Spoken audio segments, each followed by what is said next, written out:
Ladies and gentlemen of the jury, in my 30 years as a public defender, I've never seen such a travesty of justice. This is my client, Lester. When he was a little boy, he liked school. He went to school, he got good grades. He had hopes one day of attending a Big Ten college on a sports scholarship. Unfortunately, that was not to be.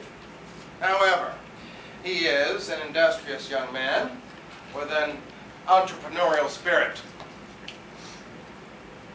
He is engaged to his long-term, beautiful girlfriend.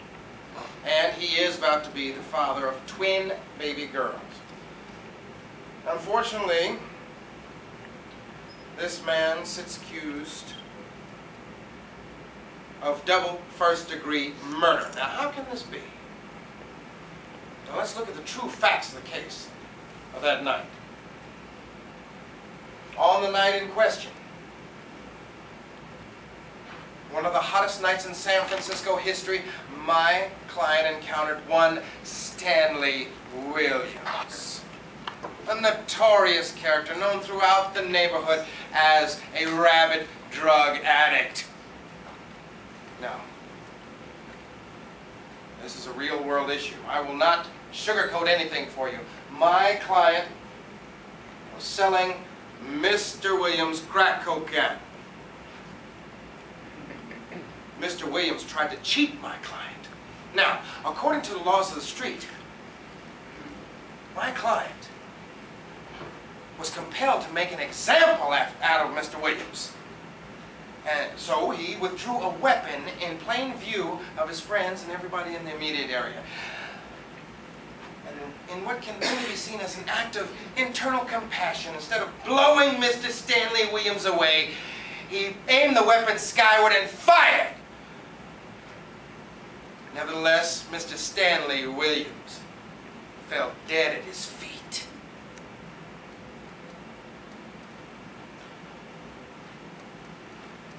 The coroner's report revealed that there were no bullet holes in Mr. Stanley Williams. There were no exit wounds, entry wounds, blood of any kind.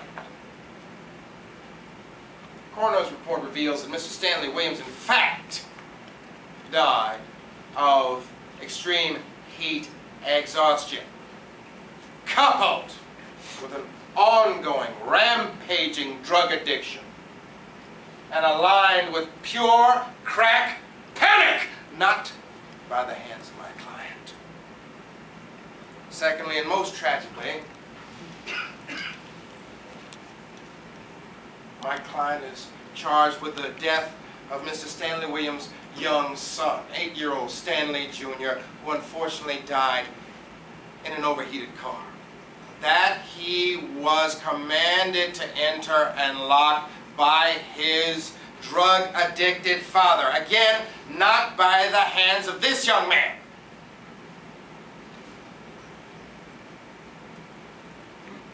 How can this be?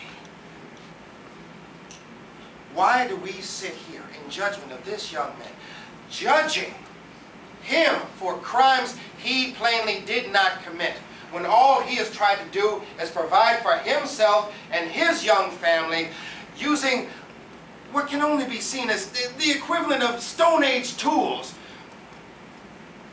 cast out by a society that did not want to include him?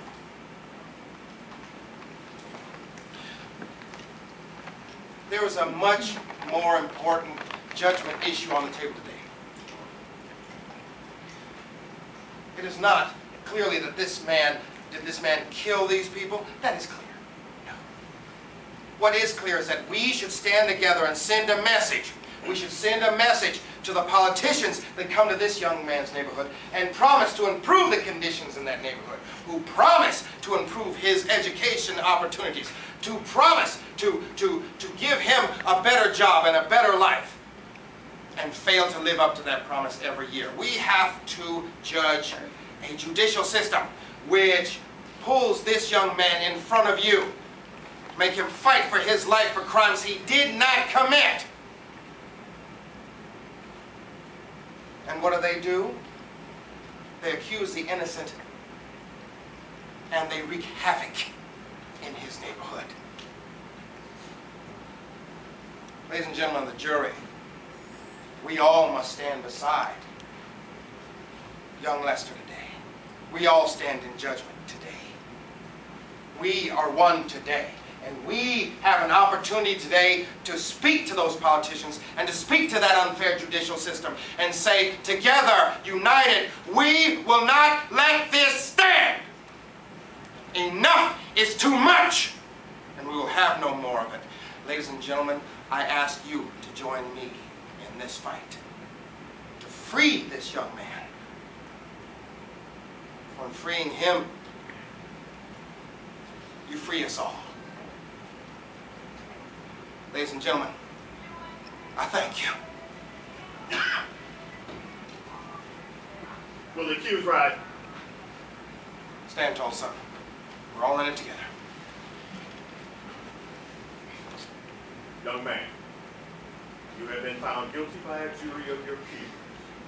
We hereby sentence you to 10 years. And that's lunch. Okay, see you.